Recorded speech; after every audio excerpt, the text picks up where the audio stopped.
সরস্বতী পুজোর উপরে এই যে আক্রমণ, এটা আসলে বাংলার সভ্যতার সংকট।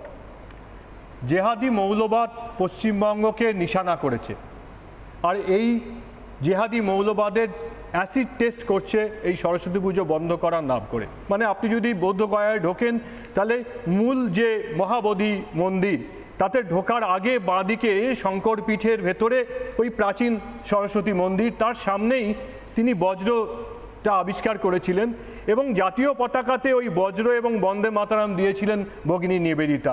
আজকেও যে বোস ইনস্টিটিউট মানে বসু বিজ্ঞান মন্দির, তার সামনে গেলে ওই বজ্রই দেখতে পাবেন। সেটা কিন্তু বৌদ্ধগয়ায় ওই সরস্বতী মন্দির থেকে আনা। যখন ভারতের পুনর্জাগরণ হচ্ছে, নবজাগরণ হচ্ছে, সেই সময় বঙ্কিমচন্দ্র লিখলেন বন্দে মাতরম। বন্দে মাতরমে বাণী বিদ্যাদায়িনী নমামি ত্বাং। এই যে বাণী বিদ্যাদায়িনীকে বন্দনা করা, ভারতবর্ষ দেশের দেশমাতৃকাকে বন্দনা করা, বঙ্কিম যে সুর বেঁধে দিলেন, তারপর থেকে ভারতবর্ষের নবজাগরণে মা সরস্বতী, সরস্বতী বন্দনা একেবারে প্রথম থেকেই আছে।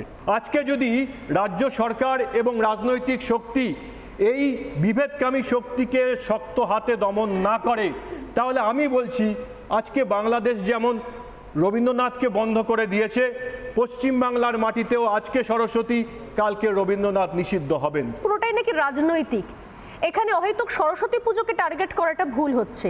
আমি সত্যি জানতে চাই অনির্বাণ, এই একের পর এক ঘটনা, চোপড়া থেকে শুরু করে দিনহাটা থেকে শুরু করে একের পর এক ঘটনা, সবাই জানে একটা সময় পর্যন্ত এই ঘটনাগুলো ক্যামেরার সামনে আসতো না, সোশ্যাল মিডিয়া হওয়ার পর সেগুলো আরও বেশি আসা শুরু করে, মিডিয়া একটা সময় পর্যন্ত এগুলোকে বয়কট করে রাখতো, এখন আমরা দেখাচ্ছি। অতএব খবর সবাই পেয়েছেন, আসল কি ঘটনা ঘটেছে সবাই জেনেছেন, তারপরও একটা অন্য রং দিয়ে, অন্য রঙের চশমা পরে বিষয়টাকে লঘু করে দেখানোর চেষ্টা চলছে কেন অনির্বাণ? দেখুন, শুরুতেই বলি, জিষ্ণুদার বক্তব্যের সঙ্গে আমি একমত। সরস্বতী পুজোর সঙ্গে শুধুমাত্র ধর্মাচরণের যোগ রয়েছে এমনটা নয়, বাঙালির সংস্কৃতির সঙ্গে তার যে ওতপ্রোত সম্পর্ক, এটা নিয়ে আমি একদম সম্পূর্ণ একমত। জিষ্ণুদার সঙ্গে বেশিরভাগ জিনিস একমত হই না, এটাতে আমি সম্পূর্ণ একমত। আর একটা জিনিসও আমি একমত, মানে আজকে একটা এক্সেপশনাল দিন, দুটো জিনিস একমত হচ্ছি, যেখানে সত্যি জেহাদি মৌলবাদীদের নজর পড়েছে। এবার ধরুন যোগেশচন্দ্র কলেজ নিয়ে যে বিতর্ক হয়েছে, সেখানেও জেহাদি মৌলবাদীর নজর পড়েছে, তার নাম হচ্ছে পঙ্কজ রায়, সেও বিজেপি নেতা। তো জেহাদি মৌলবাদী, এই নিয়ে আমার কোনো সন্দেহই নেই যে বিজেপির বিভিন্ন মৌলবাদী লোকজন, আরএসএস এর বিভিন্ন মৌলবাদীরা চেষ্টাই করছে সরস্বতী পুজোকে কেন্দ্র করে কুম্ভে যে ঘটনা ঘটেছে, সত্যি সত্যি হিন্দু যেখানে খাতরে মেয়ে, তার থেকে নজর ঘোরানোর কাজ। যে ছোট বাচ্চারা থেকে শুরু করে কলেজের স্টুডেন্ট, এমনকি পাড়ার ক্লাব, সবাই সরস্বতী পুজো করছে। গোটা বাংলা জুড়ে ৮০ থেকে ৮৫,০০০ স্কুল, কয়েক হাজার কলেজ, এখানেই প্রায় ৯০,০০০-এর কাছাকাছি চলে গেল। এর বাইরে তো আরও কয়েক লক্ষ সরস্বতী পুজো অসংখ্য হয়, যেহেতু এখানে প্রচুর আয়োজনের প্রয়োজন পড়ে না, প্রচুর খরচার প্রয়োজন পড়ে না, চাইলে খুব ছোট করে করা যায়, কেউ চাইলে বড় করেও করতে পারেন। লক্ষ লক্ষ সরস্বতী পুজো হচ্ছে। এখন বিজেপি ২৬ আসছে, নতুন করে তাদের বলতে হবে যেখানে সরস্বতী পুজো হয় না, তারা তো ঠেকেও শিখবে না যে লোকে কীরকম হাসাহাসি করেছিল আগের বার, এবারে নতুন করে শুরু করেছে, করুক। এখানে আরএসএস বিজেপির পরিকল্পনা মাফিক তারা চেষ্টা করেছে, ব্যর্থ হয়েছে, সেটা অন্য কথা, বারবারই হয়। পরিকল্পনা মাফিক চেষ্টা করে যেটা ছড়ানোর, যে কোথাও সরস্বতী পুজো করতে দেওয়া হচ্ছে না, জেহাদি ইত্যাদি বলে অন্য ধর্মের নাম টেনে আনার চেষ্টা করছে। সরাসরি সরস্বতী পুজোকে নিশানা করা হয়েছে। জিষ্ণুদার সঙ্গে আমি একমত, বাঙালি সংস্কৃতিকে নিশানা করা হয়েছে, আমি জিষ্ণুদার সঙ্গে একমত। এটা যারা করেছেন তারা জিষ্ণুদারই ডিসাইপেল, রাজনৈতিক ডিসাইপেল। আমি চাইবো জিষ্ণুদা বাঙালির স্বার্থে তাদেরকে বলবেন এই লোক হাসানো কাজগুলো পরের বার থেকে যেন বন্ধ করে, তাহলেই আমরা শান্তিতে থাকবো। পঙ্কজ রায় একটা টার্গেট, এটা হচ্ছে একটা টার্গেট। যে আপনি যে স্কুলের হেড স্যারের কথা বললেন, যিনি ইসলামে বিশ্বাস করেন, বলেছেন এরম কোনো হাদিস নেই যে পুজো করতে হবে, তাকে তো শয়তান বলতে পারলেন না। আপনি আমাকে একটা কথা বলুন, যে আপনি একটু আগে বলছিলেন যে মহাভারত অশুদ্ধ হয় না। ঠিক, মহাভারত ততক্ষণ অশুদ্ধ হয় না যতক্ষণ মহাভারতকে আমরা বিশ্বাস করি।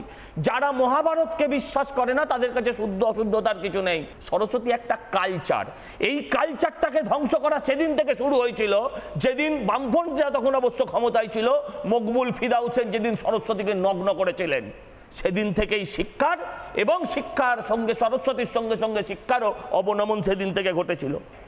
এটা একটা এজেন্ডা, এই এজেন্ডাটার শুরু এই বছর নয়। আপনারা মনে করে দেখুন, উলবেড়িয়ার তেহট্ট স্কুলে সরস্বতী পুজো সেই অঞ্চলের মানুষরা গিয়ে বন্ধ করে দিয়েছিলেন, আজ থেকে বোধহয় 2 বছর আগে। যদি ভুল না হয়। তার কারণ কি বলেছিলেন, সরস্বতী পুজো করতে দিতে হলে ওখানে নবী দিবসও পালন করতে হবে। ছোটবেলায় যে ছেলেগুলো আমাদের সাথে পড়তো, আজকে তারা হঠাৎ বড় বড় দাড়ি রেখে তারা ইসলাম হয়ে গেছে, তারা আজকে এই কথা বলছে। তারা কিন্তু তাদের সময় কথা বলেনি। কারণ আজকে রাজনীতি, এটা জিহাদিদের উস্কানি দেওয়ার রাজনীতি পশ্চিমবঙ্গে মমতা বন্দ্যোপাধ্যায়ের নেতৃত্বে যেটা হচ্ছে, সেটার জন্যই আমি দেখেছি আপনাদের হরিণঘাটা স্কুলে একজন জিহাদি এসে বলতে পারে, অবশ্যই তৃণমূলের নেতা সে অঞ্চলের, তিনি এসে বলতে পারেন খুব চিৎকার করে যে এখানে পুজো হবে না, কাছে মাজার আছে। আমরা তো রোজ সকাল সন্ধে আমরা তো আজান শুনি, কই আমাদের তো সমস্যা হয় না। হঠাৎ করে এবছর যেন মনে হলো কি একটা সুন্দর সেপারেট ডিভিশন করে দেওয়া হলো, এদের জন্য নয় আর এদের জন্য সরস্বতী পুজো, অতএব এরা চায় না আর এরা চায়। এই এরা আর ওরার এই ভাগটা এতকাল তো ছিল না, হঠাৎ করে কি করে হলো? যে গরু দুধ দেয় তার লাথি খেতে হয়। ধর্ম যার যার, উৎসব সবার। হাঁসখালির ধর্ষণ ও খুন, ওদের সাথে প্রেম ছিল। শিউরির ধর্ষণ ও খুন, ছেলেরা একটু দুষ্টুমি করেছে। আমি গুন্ডা কন্ট্রোল করি, এই সমস্ত কথাটা আমি বলিনি, মুখ্যমন্ত্রী বলেছেন। গোলমালটা হচ্ছে এইখানে প্রশাসনিক স্তরে যিনি বসেন, সংবিধানের শপথ গ্রহণ করে যখন বসেন, তার দায়িত্ব হচ্ছে সাংবিধানিক গণতন্ত্রটা প্রতিষ্ঠিত করার। আজকে যে ঘটনাগুলো আপনারা তুলছেন বা বলছেন, রগড়াচ্ছেন, প্রথম কথা হচ্ছে সাংবিধানিক গণতন্ত্রে কোনো সরকারি প্রতিষ্ঠানে ধর্মচারণ করা আছে কি, সুবিধা আছে কি আছে না, আগে জানার প্রশ্ন আছে, থাকলে হবে। কিন্তু থানাতে কালী পুজো হয় আপনারা জানেন, মহাশক্তির আরাধনা, অবশ্যই মহাশক্তির আরাধনা করতেই পারেন, ধর্ম যার যার, উৎসব সবার। জিহাদিটা বললে আরবি ভাষা একটা নির্দিষ্ট ধর্ম সম্প্রদায়কে একটু দাগিয়ে দেওয়া যায়। এটা সময় এই সুকৌশলে এমন একটা সেন্স তৈরি করছেন সারা ভারতবর্ষ, পশ্চিমবঙ্গ জুড়ে, যে একটা দুটো ধর্মের বিভাজন করে মাঝখান দিয়ে ভোট ব্যাংকটা ক্যাপচার করো। এটা করে দেওয়ার পিছনে মমতা ব্যানার্জি কিন্তু রাজ্যের বুকে একটা 1 নম্বর হাতিয়ার হিসাবে তিনি ব্যবহার করছেন, যেহেতু তিনি আরএসএসের দুর্গা। অবশ্যই উগ্র মৌলবাদ, সে মুসলিম হোক হিন্দু হোক, তার বিরুদ্ধে আমরা কঠোরভাবে, তার বিরুদ্ধে, ফ্যানাটিজমের বিরুদ্ধে। সেই ফ্যানাটিজমদের সাহায্য কি 2011 সালে মমতা ব্যানার্জি ক্ষমতায় আসার সময় নেননি? তা ফ্র্যাঙ্কেস্টাইন তো হবে ভাই। আর তুমি লাথি, এখন তুমি লাথি ঝাঁটা বলেছো, যে গরু দুধ দেয় তার লাথি খাবো, তাহলে এখন সে তাদেরকে আবার লাথি মারার পরিকল্পনা আরএসএসের এজেন্ডায় তুমি করছো, সব তারা বুঝছেন। উনি একটা কথা বলেছেন কয়েকদিন আগে, যে Bengal is the cultural capital of India. বেশ কথা। অ্যান্ড তারপরে বলেছে রিমেম্বার দ্যাট। এখন আমরা বলছি, সাধারণ মানুষ বলছি, you should remember this. Cultural capital of ইন্ডিয়াকে যদি কালচারালি আপনি পিছিয়ে রাখেন, তাহলে কি করে আপনার কথাটা শুদ্ধ হয়? আপনি এরই মধ্যে যেখানে সরস্বতী পুজো ঠাকুরকে ভাঙা হচ্ছে এবং বহু জায়গায় বাধা দেওয়া হচ্ছে, হরিণঘাটা স্কুলে পুজো করতে বাধা দেওয়া হয়েছে, চিত্তরঞ্জন কলেজের পুজোর টাকা আটকে কাঠগড়ায় বিবেক গুপ্তা যাচ্ছে, ডাবগ্রামে মন্দির থেকে দেবীর মূর্তি উধাও হচ্ছে, দিনহাটা স্কুলে পুজোর জন্য বলছে ফান্ড নেই, পরে খবরের চাপে বলছে আচ্ছা ঠিক আছে হোক পুজো। সেই মানুষটির নাম শাহজামাল, তারা বলছে এখানে সরস্বতী পুজো করতে দেওয়া হবে না। আমরা এর আগেও দেখেছি দুর্গাপুজোর ভাষণের সময় ঈদের অনুষ্ঠান হচ্ছে, সেসব পিছিয়ে দেওয়া হলো। দুর্গাপুজো তো কি হয়েছে, আগে দুধেল গাইদের একটু ঠিকঠাক করা দরকার। এই যে ফ্র্যাঙ্কেনস্টাইনরা তৈরি হয়েছে, এদের মধ্যে কি রাষ্ট্রবাদী মুসলমানরা নেই? আমার অনেক বন্ধু বান্ধব আছে যারা প্রচণ্ড বিরক্ত, তারা বলছে আমরা এখানে থাকতে ব্যর্থ, এই কথা বলেছে। দেখো, ব্যর্থ সার্থক আলাদা কথা, কিন্তু কিছু রাষ্ট্রবাদী মুসলমান তারা এগুলো চায় না। সরস্বতী পুজো মানে আমরা বিদ্যা, আমাদের প্রজ্ঞা, আমাদের বোধ, বুদ্ধি, বিবেক, চিন্তন, মনন সব কিছুর উদযাপন, সেইটাকে বন্ধ করে দেওয়া হচ্ছে। এর থেকে কষ্টকর, এর থেকে দুঃখজনক আর কিছু হতে পারে না। তাই আমি মুখ্যমন্ত্রীকে একদম আঙুল তুলে বলছি, যদি আপনি বলেন যে Bengal is the cultural capital of India, you are mistaken, you are fake and you are fraud. কিছুক্ষণ আগে বলছিলেন সজলদা কাফের, মানে তা বিধর্মী হয়ে গেলেই অন্য জিনিস, বা যারা তাদের ধর্মের সঙ্গে একই রকম ভাবনা চিন্তা পোষণ করতে পারছে না, বা তাদের মতামতকে ঠিক একই রকমভাবে শ্রদ্ধা জানাতে পারছে না, বিষয়টা কি এতটাই সহজ? মানে 70%কে ভাঙা কি সহজ? সেই জন্য ওনাকে সেই 70% নিয়ে ভাবনা চিন্তা নেই। আর আমরা মনে করি যে সরস্বতী পুজোয় বাধা বলে কিছু হতে পারে না। আসলে এখানে বাধাটা হচ্ছে শিক্ষাক্ষেত্রে দুর্নীতি, বহিরাগতদের দাপাদাপি। এখানে বাধাটা হচ্ছে সরস্বতী পুজোর ফান্ডের টাকা লুট। এখানে প্রশ্রয়টা পাচ্ছে কারা? বহিরাগতরা, দুর্নীতিগ্রস্তরা, চোরেরা আর ধর্মীয় বিভাজনকে প্রশ্রয় দেওয়া হচ্ছে।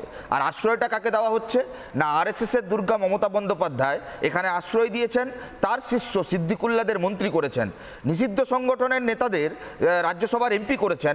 আর 15 দিন ধরে তাকে যিনি দুর্গা বানিয়েছেন বা দুর্গা সার্টিফিকেট দিয়েছেন, তিনি এই রাজ্যে সুন্দরভাবে আরএসএসের কর্মকাণ্ড করবেন। তার জন্য একটা তিথি নক্ষত্র দেখে সরস্বতী পুজো, দুর্গা পুজোর এরকম একটা বিভেদের রাজনীতিকে প্রমোট করেছেন। আসল তথ্য লুকিয়ে রয়েছে চিত্তরঞ্জন কলেজে 30% সরস্বতী পুজোর কমিশনে। আসল তথ্য লুকিয়ে রয়েছে যারা এই রাজ্যে বিদ্যাকে ব্যবসায় পরিণত করেছে, কলেজ গেটে তোলা তুলে ছাত্র রাজনীতির পাঠ শেখাচ্ছে, তারা আসলে সরস্বতী পুজোটাকে বন্ধ করতে চায় না, তারা আসলে বিদ্যার পরিবেশটাকে নষ্ট করতে চায়। এই মৌলবাদের ব্যবসায় বাবরি মসজিদের কম্পিটিশন হবে, রাম মন্দিরের কম্পিটিশন হবে, ইট বালি সিমেন্টের ব্যবসা হবে, নতুন মন্দির মসজিদের স্থাপত্য হবে, মাঝখান থেকে 800 স্কুল বন্ধ হবে, মাঝখান থেকে হাসপাতালে জাল সেলাইন হবে, মাঝখান থেকে হাসপাতালে চিকিৎসক ধর্ষিতা হবেন। এইটা রাজনৈতিক ইস্যু হতে চায় না, ইস্যু করতে দিতেও চায় না। আমি আপনাকে ঘুরিয়ে প্রশ্ন করতে চাই, যদি বিজেপি বলে কোনো রাজনৈতিক সংগঠন না থাকতো তাহলে কি হিন্দুরা পড়ে পড়েই মার খেত? উত্তরটাও আমি দিচ্ছি, হ্যাঁ, হিন্দুরা পড়ে পড়েই মার খেত এবং তাদের খাওয়াই উচিত, কারণ তারা টিভিতে বলতে ভালোবাসে, তারা এই রকম ফেসবুকে লিখতে ভালোবাসে, তারা রাস্তায় রাখতে ভালোবাসে না। সময় একদম শেষ। এখানে তাপসদা কিছু বলতে চাইছিলেন। আমি অভিজিৎবাবু যে বলেছেন ওখানে একটা কথা আমি কিন্তু স্পষ্টভাবে বলেছি, সাংবিধানিক গণতন্ত্রের কথা বলেছি এবং সব পুজোই করতে পারবে, যার ধর্ম সে পালন করবে। জোরের সাথে কথাটা বলেছি, ষষ্ঠী পুজোই করা উচিত। কেন সরস্বতী পুজো আলাদা নাকি? আবার সব পুজো করবে।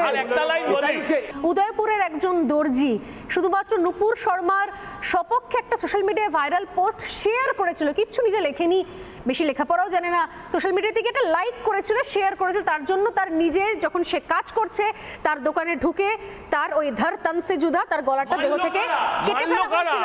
এই এক্সাম্পলগুলো কখনো আপনারা আনবেন না। Thank you so much. সময় একদম শেষ। নানা ধরনের কন্টেন্ট দেখার জন্য লাইক করুন, শেয়ার করুন আমাদের ফেসবুক পেজ, সাবস্ক্রাইব করুন আমাদের ইউটিউব চ্যানেল। পাশাপাশি অন্যান্য ব্রেকিং নিউজের জন্য অবশ্যই চোখ রাখুন রিপাবলিক বাংলায়।